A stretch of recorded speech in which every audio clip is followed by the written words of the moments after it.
বিরতি কার্যকর হওয়ার পর উত্তর গাজায় ফিরতে শুরু করেছেন বাস্তুচ্যুত ফিলিস্তিনিরা। তবে তারা ফিরে পাচ্ছেন শুধু ধ্বংসস্তূপ আর শূন্যতা। দীর্ঘ ইসরায়েলি হামলায় তাদের ঘরবাড়ি সম্পূর্ণ বিধ্বস্ত হয়েছে।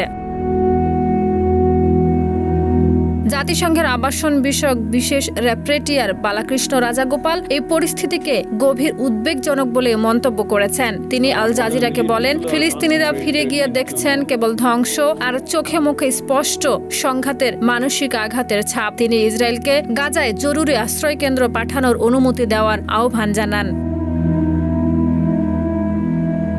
10 অক্টোবর সংঘাত বিরতির শর্তে ইসরায়েলের কিছু এলাকা থেকে সেনা প্রত্যাহার করলে বহু মানুষ ঘরে ফিরতে থাকেন। তবে জাতিসংঘের তথ্য মতে গাজায় 92% আবাসিক ভবন ধ্বংস বা ক্ষতিগ্রস্ত, ফলে অঞ্চলটি এক ভয়াবহ মানবিক সংকটে পড়েছে।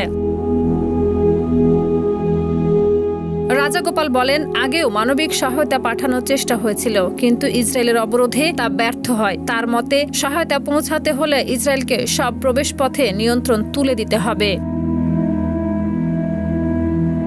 তিনি গাজায় চলমান ধ্বংসযজ্ঞকে ডোমিসাইড বলে উল্লেখ করেন, অর্থাৎ পরিকল্পিতভাবে মানুষের ঘরবাড়ি ধ্বংস করে তাদের স্থানচ্যুত করা। তার ভাষায় এটি ইসরায়েলের জাতি হত্যার একটি কৌশল। পুনর্গঠনে কয়েক প্রজন্ম লেগে যেতে পারে বলেও তিনি সতর্ক করেন। 1948 সালের নাকবার পুনরাবৃত্তি হিসেবে তিনি সাম্প্রতিক ঘটনাগুলোকে দেখছেন।